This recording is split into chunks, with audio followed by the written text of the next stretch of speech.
এই ভিডিঅ'টোলৈ সকলোকে স্বাগতম। এইটো হেপী এনিভাৰ্চাৰী লিখা এটা কেক আছে মোৰ হাতত, আৰু এইটো খুব মৰমৰ কেক হাতত তুলি দিছো মোৰ বাইদেউ আৰু ভিনদেউ। অকণমান দেৰি হ'ল, 2 দিন দেৰি হ'ল। আচলতে বাইদেউ ভিনদেউৰ যি এনিভাৰ্চাৰী, মানে বাইদেউ ভিনদেউ কেইবছৰ হ'ল এতিয়া বিয়া হোৱা? 8 বছৰীয়া যুগ্ম জীৱন সম্পূৰ্ণ কৰিছে যোৱা 31 তাৰিখে। গতিকে 31 তাৰিখে ইমান এটা সুন্দৰ দিন। এই দিনটোত বাইদেউ ভিনদেউ মই আখৈ দিছিলো সেই দিনটোতে। গতিকে ইমান এটা সুন্দৰ দিনত এটা স্মৃতি আমি বহন কৰি আছে, সেইটো কাৰণে সেই দিনটোত উপস্থিত থাকিব নোৱাৰিলো। কিন্তু আজি অকণমান পলমকৈ বাইদেউৰ ঘৰলৈ আহিলো, ভিনদেউক লগ পালো, আৰু একেলগে আমি এটা কেক কাটি এই মুহূৰ্তকণ আমি উদযাপন কৰিছো। আৰু সকলোৰে পৰা আশীৰ্বাদ বিচাৰিছো যাতে কেকৰ দৰে ৰঙীন, বেলুনৰ দৰে ৰঙীন হওক জীৱন, আৰু সুখ সকলোৰে কাম্য। গতিকে সুখ বিচাৰিছো, আৰু দুয়োকে দেৰিকৈ হলেও আমাৰ যুগ্ম জীৱনৰ অলেখ শুভকামনা জ্ঞাপন কৰিছো। পাপুক ধন্যবাদ জনাইছো।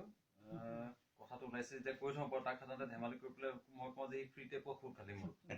কথাটো হ'ল কি, নিহাৰিকাৰ যিহেতু ভায়েক নাই, গতিকে বিয়াত আখৈ দিব লাগিব ভায়েকে। গতিকে পাপু তেতিয়া আমাৰ সহকৰ্মী আছিল নৱটকছত, পাপুৱে আখৈ দিছিল। সেই সূত্ৰে এইটো সম্বন্ধ। গতিকে যেনেকৈ নহওক 2 দিন দেৰিকৈ হ'লেও আহিছে। 2 দিন দেৰিটো ডাঙৰ কথা নহয়, সময় আৰু সোঁৱৰণটো ডাঙৰ কথা। অহাৰ কাৰণে পাপুক আমাৰ দুয়ো পিনৰ পৰা ধন্যবাদ জনাইছো। আশা কৰিছো তাৰো জীৱন পোহৰ হওক, আৰু এবছৰমানৰ পিছত সিও যাতে এনেকে কেক এটা কাটিব পাৰে, শুভ বিবাহ বাৰ্ষিকী তাকে আশা কৰিলো। ধন্যবাদ।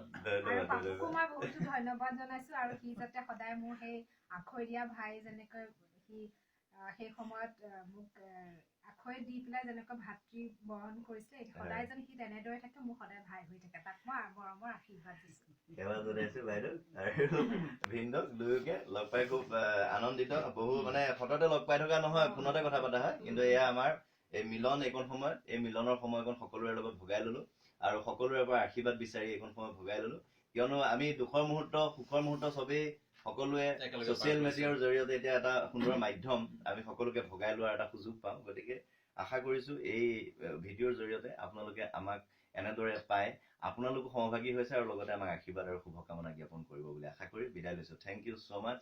এই শুভ বাৰ্ষিকীৰ, শুভ বিবাহ বাৰ্ষিকীৰ অলেখ শুভকামনাৰে পুনৰবাৰ আপোনালোকৰ ওচৰত এই মিঠা মিঠা লাগি থকা মুখখনেৰে মিঠা মিঠা কথা হৈছে নাই নাজানো, কিন্তু কবলৈ যত্ন কৰিছো।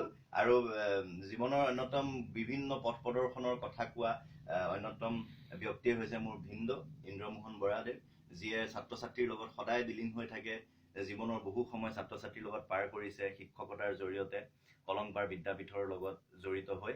আৰু লগতে বাইদেউ বিভিন্ন সময়ত, বৰ্তমান সময়ত মিছন হাইস্কুলৰ লগত জড়িত হৈ আছে, শিক্ষকতাৰ দৰে পবিত্ৰ কৰ্মৰ সেই মন্দিৰত কৰ্মৰত হৈ আছে। গতিকে দুয়োকে এনেদৰে বাইদেউ ভিনদেউ হিচাপে পাই মোৰ জীৱনৰ এটা দিশ খুব সুখৰ আৰু ভালদৰে উন্মোচিত হৈছে। গতিকে সুখী আমি সকলো, আৰু এই সুখৰ মাজত এই সুখ সকলোকে বিলাই দি ধন্যবাদ জনাইছো। পুনৰ সকলোকে এই ভিডিঅ'টো এনেদৰে সম্পূৰ্ণ ৰূপত চোৱাৰ বাবে ধন্যবাদ জনাইছো। ফেচবুকৰ সকলো বন্ধুকে পুনৰ ধন্যবাদ জ্ঞাপন কৰি বিদায় লৈছো। Thank you so' much.